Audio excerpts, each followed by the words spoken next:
All right, welcome back, fight fans, to another raucous episode of the Final Bell Boxing Podcast. I'm your host, Mike Hastings, and today we've got a heavyweight extravaganza for you. The division right now, September 2025, is absolutely buzzing.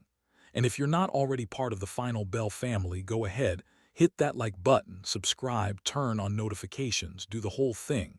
You don't want to miss what's coming today. Trust me on that. So where do we even start?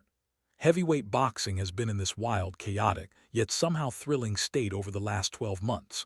We've had a mix of comebacks, shocking knockouts, strategic masterclasses, and of course, some eyebrow-raising moments outside the ring that you just can't ignore. And the players we're going to talk about today, well, you know them: Daniel Dubois, Anthony Joshua, Oleksandr Usyk, and yes, the ever-bold Jarrell Miller. Each one of these guys is shaping the division in their own unique way. And if you're a fan of drama, speed, power, and raw personality, you are in for a treat. Let's start with Daniel Dubois. Now I remember this like it was yesterday, even though it was September 2024 when Dubois took that stage at Wembley. The lights, the crowd, the tension, all eyes were on him and Anthony Joshua. Joshua, of course, trying to cement a historic third world title reign, everyone thinking, here we go, AJ's gonna do his thing. And then pow, fifth round knockout. Boom. Just like that, Dubois became more than a promising prospect. He became a real, serious heavyweight threat. I could feel the stadium shake when that right hand landed. Here's the thing with Dubois, he didn't just win, he dominated. People talk about AJ's size, AJ's power, his experience, but Dubois had something that night that can't be taught, that killer instinct, that hunger. He was precise, aggressive, but smart. You could see it in his eyes. He wasn't just punching, he was calculating. That's why so many people started saying, okay, Dubois isn't just a name to watch, he's the real deal. That win threw the heavyweight division into a spin. Suddenly, everyone's talking about potential matchups. Who can challenge him? Can anyone stop him? And then came the rematch with Oleksandr Usyk in July 2025. Usyk, the wizard in the ring, technical genius, the guy who had all four major belts at one point. He came into that fight with a lot of pressure on him, people doubting whether he could handle Dubois' raw power, but we all know Usyk doesn't just rely on power. It's about timing, movement, intelligence. And he proved it. Fifth round stoppage, and just like that, he reclaimed his undisputed heavyweight crown. I know some of you were thinking, well, that's it for Dubois, but hold on a second. This is Daniel Dubois we're talking about. The guy is bouncing back. He's already training with a new team, shaking things up, looking at different angles, refining his technique, building that power even more.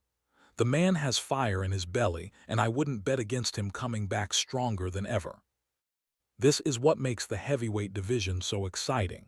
You've got these huge personalities, insane power, and the storylines that stretch from one fight to the next. While we're on the topic of comebacks and resilience, let's talk about Anthony Joshua. His journey over the last few years has been a roller coaster. After that loss to Dubois, there was a lot of talk about whether AJ would ever reclaim that top spot. He took some time off, some much-needed time. He went under the knife in early 2025 for elbow surgery. Not a small thing for a fighter who relies so much on his punch output. But the footage he's been putting out from the gym shows he's looking sharp, fast, fluid, focused. You can tell he's got that fire still. Eddie Hearn has been hinting at a potential return in early 2026, and the potential matchups are fascinating. Tyson Fury, still this massive, unpredictable force. Jake Paul, who's been making waves and causing a stir in the heavyweight scene. AJ's options are intriguing, and if you're a boxing fan, this is the stuff you live for, the what-ifs and the possibilities. Then there's Oleksandr Usyk, the master tactician. The guy has rewritten what we thought possible in the division. Undisputed champ, first man in modern times to hold all four belts simultaneously. After taking Dubois down in July, he hinted that retirement might be on the horizon. Losing Usyk would be huge for the division. But we all know the game never stops. Jarrell Miller is out there calling him out, saying he can run over Usyk. Miller's personality, brash, bold, not afraid to stir the pot, is exactly what heavyweight boxing thrives on. Personality, ego, skill, and those massive pay-per-view moments. Speaking of Miller, after serving a suspension, he's back, vocal, calling out every top contender in the division. Usyk, Dubois, even Joshua. He gets people talking. Ultimately, that's what boxing needs. Someone who brings excitement, tension, and a little chaos. A quick note for businesses listening. If you want to advertise with the Final Bell Boxing podcast, whether a single episode or an entire series, reach out. We've got great opportunities for your brand to connect with passionate boxing fans. Heavyweight boxing isn't just about the names we all know. There's also the young guns, the up-and-comers like Moses Itauma. The kid's only 20, but he's already ranking high in multiple sanctioning bodies. People are already talking about him as a potential title challenger. That's the beauty of this era. You've got established champions, hungry contenders, and exciting new talent all mixing it up in the same conversation. The way this division is shaping up, it's anyone's guess who's going to be standing tall in 12 months' time. Will Dubois come back swinging? Will Joshua make a huge statement in his next fight? Can Usyk maintain his legendary run? Or will Miller, with all his confidence and bold talk, actually shake things up in a big way? It's the uncertainty, the drama, the power. That's what makes heavyweight boxing, heavyweight boxing. We've only just started scratching the surface here. Up next, we'll dive deeper into fight breakdowns, styles, and strategies. There are stories, insights, and anecdotes you won't hear anywhere else. We hope you are enjoying our podcast. If you'd like to help us continue to provide you quality content, we would welcome your generosity. In the comments section, we have a link to make a donation. Every £1 we receive will help us bring you dynamic and reliable sporting content. Thank you in advance for making the effort for us. £1 in isolation is very little, but every pound added together adds up to a substantial contribution to us. So don't be shy, click the link and donate £1 today. Thank you for your support. Now back to the podcast. Welcome back, fight fans, to the second part of our heavyweight deep dive here on the Final Bell Boxing podcast. If you're just tuning in, we've already talked about Daniel Dubois' rise and challenges, Anthony Joshua's journey post-elbow surgery, Oleksandr Usyk reclaiming his titles, and Jarrell Miller making waves with his bold claims. And believe me, the story only gets juicier from here. Let's dig deeper into Daniel Dubois first. You know, people often talk about Dubois' raw power, but that's only part of the story. His technique, especially in the Joshua fight, showed a level of maturity that surprised a lot of boxing analysts. He wasn't just swinging wildly. He set traps, measured distance perfectly, and waited for that exact moment to land his signature right hand. What's interesting about Dubois is how he's learning from his losses. The fight against Usyk in July 2025 exposed some gaps, particularly in defensive movement and stamina under sustained pressure. Usyk, being the master technician, exploited those openings. But Dubois didn't get discouraged. He went back to the drawing board. His training now is focused on footwork, endurance, and refining that knockout timing. There's a reason fans are still so excited about his next few fights. He's young, hungry, and learning fast. One thing I love talking about with Dubois is his mental approach. He's talked in interviews about watching tapes of fighters like Lennox Lewis and Mike Tyson. He's studying not just how they hit, but how they manage rounds, recover, and control the pace. And this, combined with natural athleticism, makes him dangerous. And yes, he has some growing to do, but don't underestimate how quickly he can evolve. The heavyweight scene now is in a rare position. You have a guy like Dubois who's young and hungry, and then you have the veterans like Usyk and Joshua who have experience and ring IQ. The clash of styles is what makes the division compelling. Speaking of veterans, let's turn to Anthony Joshua. There's been a lot of speculation about his next move. Some fans are expecting him to immediately chase another world title shot, but from what I've been hearing in insider circles, AJ and his team are being methodical. He's not rushing back just to pad numbers. He's looking at where he can have the biggest impact, both in terms of legacy and financially. Tyson Fury is obviously a tempting matchup, but there are negotiations and timing to consider. Jake Paul. Well, whether you like him or not, he's a name that moves eyeballs, and boxing is a business as much as it's a sport.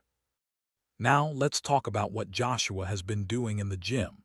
His elbow surgery meant adjusting his punch mechanics to avoid long-term strain, but he's also been focusing on speed and defensive head movement.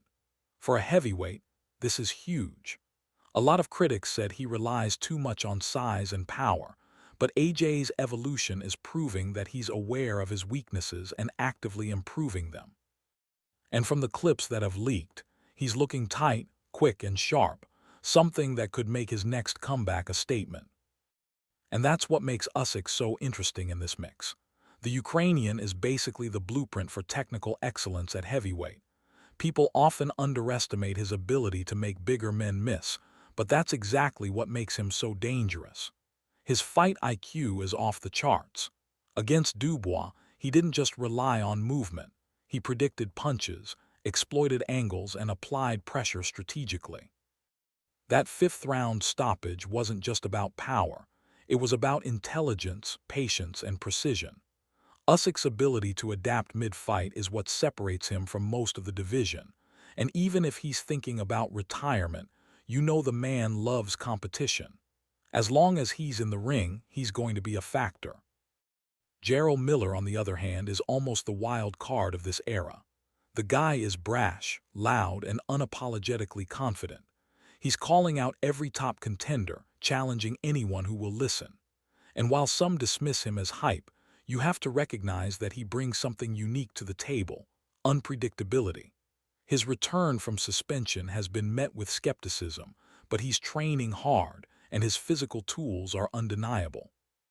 Miller's path isn't easy. He'll need wins against top-level competition. But if he lands a high-profile fight, we could see a major shakeup in the heavyweight rankings. Let's pivot a bit and talk about the division overall. There's this dynamic tension between youth and experience.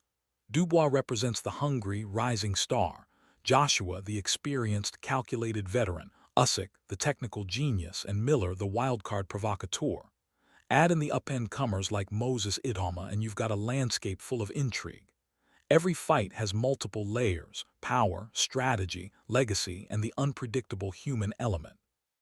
That's why fans are glued to this division right now. Now, a quick note for businesses and potential sponsors listening in. The Final Bell Boxing Podcast offers opportunities to advertise, whether you want a single episode or an entire series sponsored. This is a passionate audience that loves heavyweight boxing, and it's a great chance to connect with them. Reach out. We'd love to work with you. Getting back to the ring, let's break down some recent action. Dubois' approach against Usyk was aggressive, almost reckless at times, but that's the nature of young fighters facing seasoned technicians. Usyk's counterpunching was clinical. The way he absorbed pressure, maintained positioning, and timed his shots was textbook. But it's important to note, Dubois wasn't overmatched. He made Usyk work for every step, and the fact that he's taken lessons from that fight seriously is exciting. It tells you that the next time these two meet, it could be a very different story. Joshua's potential return is equally compelling. Fans are speculating about the timing, but what's clear is that he's being patient. He's refining skills, studying footage, and planning strategically. He's aware of his strengths: power, resilience, championship experience, and his weaknesses, namely sustained punch output and defensive lapses. That kind of self-awareness is crucial. When AJ steps back in, it won't just be a comeback. It could be a redefinition of his career. Usyk's dominance continues to influence the division. His fights aren't just contests, they're lessons in precision and timing. Watching him dismantle opponents with minimal wasted energy is almost an art form. And even with his hinted retirement, the conversations he sparks: who can beat Usyk? Keep the heavyweight division alive and buzzing. Meanwhile, Miller's presence keeps things unpredictable. His social media activity, his bold statements, and his willingness to fight anyone makes him an interesting figure. He's a reminder that heavyweight boxing isn't just about titles, it's about personalities, rivalries, and the drama that keeps fans engaged. The dynamics in this division are fascinating because every fight has implications for rankings, potential title shots, and fan interest.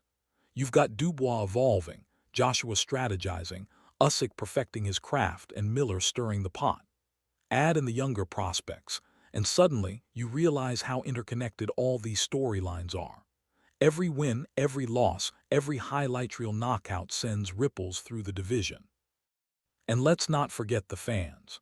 The way supporters have reacted to these fighters' journeys, from Dubois' meteoric rise to Joshua's careful comeback planning, Usyk's technical brilliance and Miller's brash antics, has created this ecosystem of hype, debate, and anticipation. It's a beautiful mess that keeps heavyweight boxing alive. By now, if you're still listening, you know what's coming next. We'll be diving even deeper into tactical analyses, potential matchups, and fight predictions. But first, take a moment, hit that like button if you haven't, subscribe, and turn on notifications. You won't want to miss the rest of this breakdown. We hope you are enjoying our podcast. If you'd like to help us continue to provide you quality content, we would welcome your generosity. In the comments section, we have a link to make a donation. Every £1 we receive will help us bring you dynamic and reliable sporting content. Thank you in advance for making the effort for us. £1 in isolation is very little, but every pound added together adds up to a substantial contribution to us. So don't be shy, click the link and donate £1 today. Thank you for your support. Now back to the podcast. All right, fight fans, welcome back to the last part of today's heavyweight deep dive on the Final Bell Boxing Podcast. We've already covered the main event-level guys, Dubois, Joshua, Usyk, Miller. But now it's time to shine a light on the future of the division, the next generation of heavyweights who are hungry, promising, and could be major players in the coming years. And let me tell you, some of these names are already causing ripples in the heavyweight landscape. Let's start with Moses Itauma. Now, I mentioned him briefly before, but this young Brit deserves more attention. At just 20 years old, he's already highly ranked in multiple sanctioning bodies and is being positioned for a potential title eliminator soon. What's impressive about Itauma is not just his size or power, but his composure in the ring. He fights with a level of patience you don't often see from young heavyweights. In his last few bouts, he's shown crisp combinations, excellent ring generalship, and a calculated aggression that makes you sit up and take notice. Analysts have compared parts of his style to a young Tyson Fury, not in the height and reach sense, but in his ability to read opponents and dictate pace. If he continues on this trajectory, Itauma could very well be challenging for a world title within the next 2 years. Next up, we have Fabio Wardley. Wardley's become something of a sensation in the UK, and with good reason.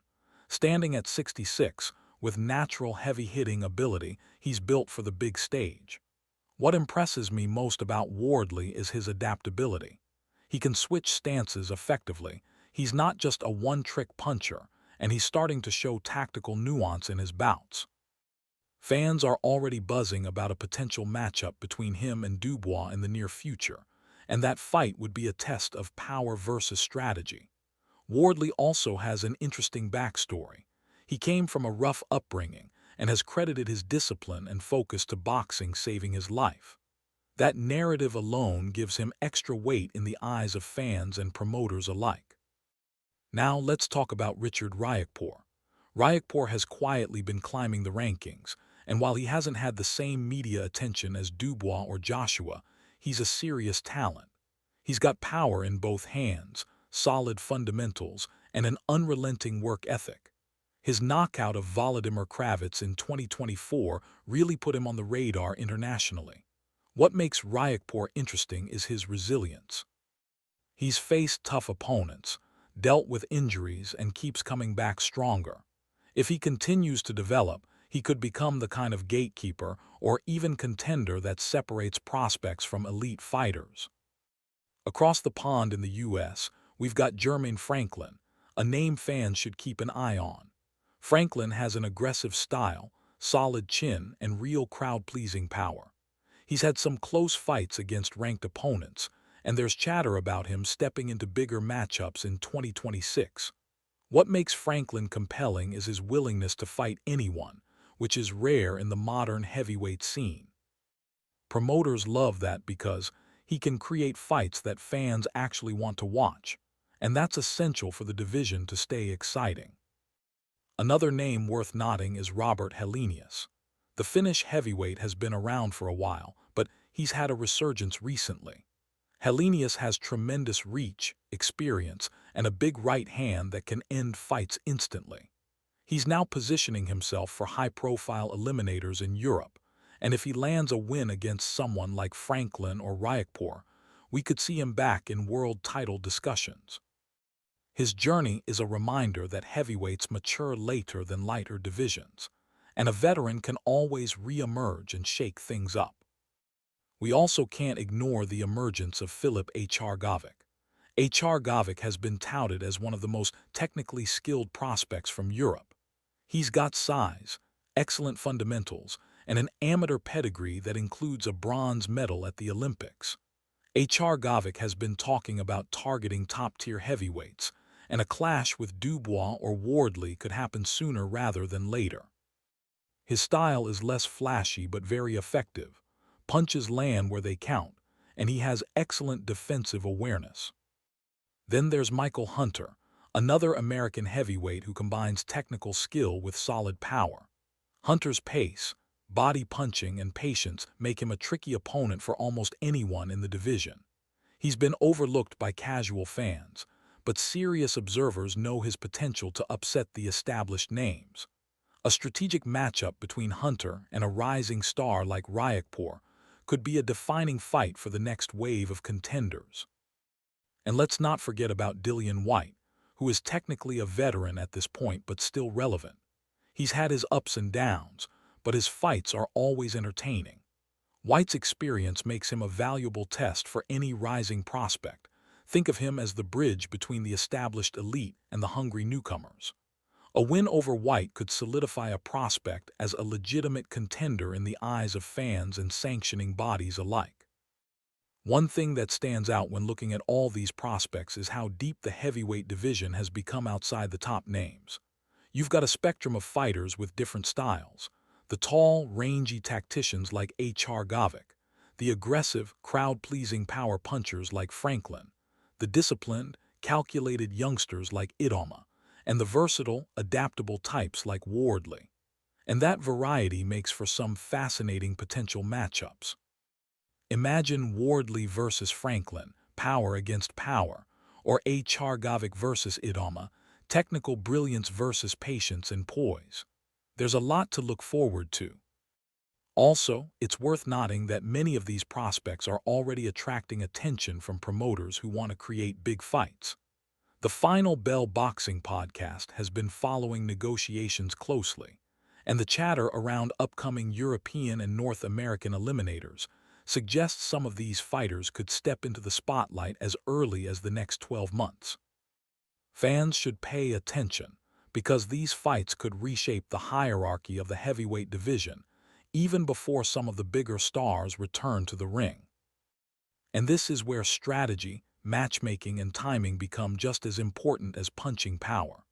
A young fighter like Itauma could go undefeated for a while, but the right matchup against someone like Wardley or Ryakpour could fast-track their rise or expose weaknesses that need fixing. This is why the next generation of heavyweights is so fascinating. The margin for error is small, but the upside is massive. To wrap this up, the takeaway is clear. The heavyweight division isn't just about Dubois, Joshua, Usyk, or Miller. There's a rich, exciting ecosystem of young and hungry fighters who are already making waves and are poised to take center stage. The next few years will be all about who adapts, who learns from their setbacks, and who seizes the opportunities when they appear. Before we sign off, a quick reminder for anyone listening who's a business or brand out there. The Final Bell Boxing podcast offers advertising opportunities for single episodes or full series sponsorships. If you want to connect with passionate boxing fans and be part of these exciting discussions, reach out. We'd love to work with you. All right, fight fans, that's a wrap for today's episode. Thanks for tuning in to the Final Bell Boxing Podcast. Remember to like, subscribe, and turn on notifications so you never miss an episode. Heavyweight boxing in 2025 is more exciting than it's been in years, and we'll be here to break it all down for you, fight by fight, moment by moment. Until next time, keep your gloves up and your eyes on the ring.